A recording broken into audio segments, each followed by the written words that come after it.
ځکه هېڅ پته نه لري کله ته په یو څیز باندې خوله ولګې او د هغې نه ته اوبه څکې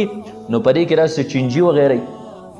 یا راسې موزي اشیاء چې هغه ډایرکټ د انسان خولې ته لاړ شي په دغه غټ ټپ کې په دې مټکۍ کې او په دغې مشک کې خو انسان ته پته نه لګي که نه اوس د هغې باندې تا خوله ولګوله نو کیدای څه موزي څیز د انسان خېټې ته لاړ شي او بیا انسان د هغې نه مرګ واقع شي یا دی رنځور شي بیمار شي نو ته په ګیلاس کې وغیره کې به تې اوبه رالې نو هغه انسان ته رسې معلومې وی ګوري هغه بیا وڅکي صحیح شوه لکه مخکې دغسې به انشاءالله اوس راشي چې یو صحابي داسې وکړل نو بیا هغه مټکې نه مار راووت صحیح شوه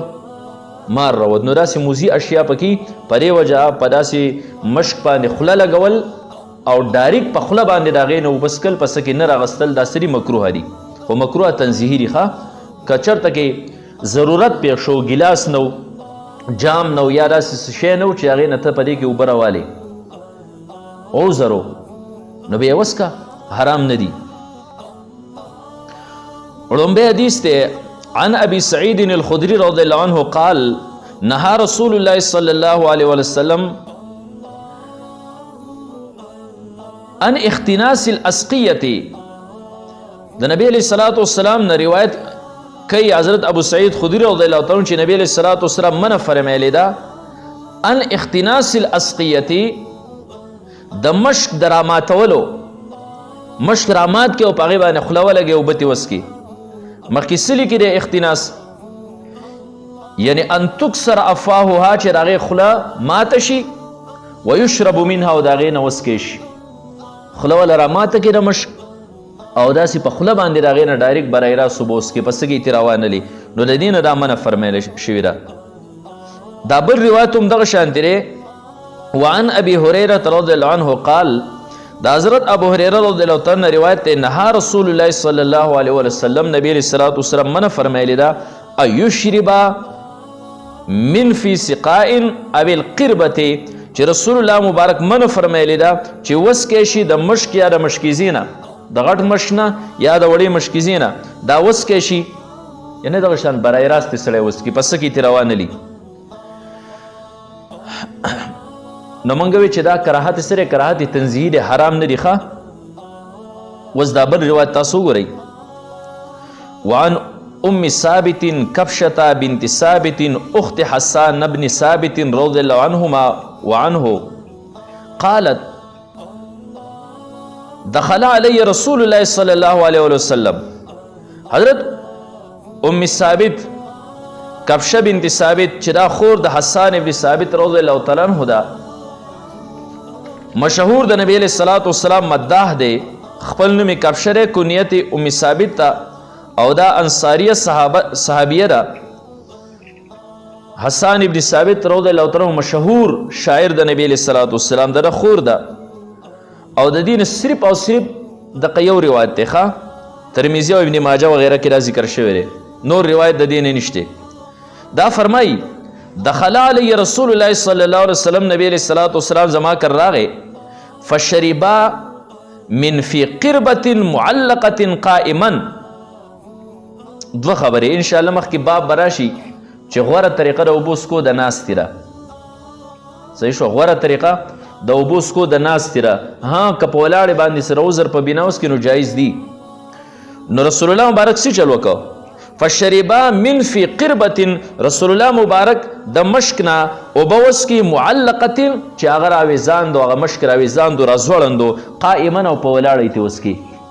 رسول الله مبارک داسې په ولاړه باندې هغه مشک نه په هغه مشک باندې چې خوله ولګوله او د هغې نه اوبه وڅکي فقمت الى فیها فقطعته زه پاڅېدمه نو رسول الله مبارک د خولې هغه ځای مې ترې کټ که مې تېسې کټ که صحابه خو د نبی علیہ الصلوۃ والسلام عاشقانو که نه نو هغه د خولې مبارکې ځای ته کټ کړي دا به طور تبرک زما کره پروت دي ګد رسول الله مبارک خوله په دې ځای باندې لګېدلې ده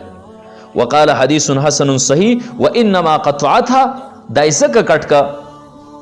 لتحفظ موضع فم رسول الله صلی الله علیه وسلم چې د نبی علیہ الصلوۃ والسلام د خولې مبارکې هغه ځای څه کړي دا محفوظ کړي د ځان سره وتتبرک به او په هغې سره څه حاصل کړي برکت حاصل کړي وتصونه عن الابتذال او د عام استعمال هغه محفوظ وساتي چې هر انسان هغه عام نه استعمالوي صحیح شو وهذا الحديث محمول على بيان الجواز دیو چې دا حدیث حمل دی په څه باندې په بیان جواز باندې کله کله رسول الله مبارک د بیان جواز دپاره داسې کارونه کړي چې ګورې دا کار حرام نه دی دا کار حرام نه دی رسول الله مبارک مشفق دی په امت باندې د امت چې کم روحاني امراض دي د هغې نه د بچاو دپاره هم رسول الله مبارک طریقې خولي کم چې جسماني دي د هغې نه د بچاو دپاره هم طریقې خولي یو کار رسول الله مبارک داسې خولی خو هغه حرام نه نو د بیان جواز دپاره چې امت په دې باندې پوه شي دا کار حرام نه دی جایز دی په وخت د ضرورت کې کولی شي نو رسول الله مبارک دلته کې هم دغه شان وکړل چې اوبه یې په ولاړه وڅکي او دغه شان دې پرې مش باندې خوله ولګوله که چېرته ګیلاس نه یا بل څه نه نو ګورې حرام نه دي جایز دي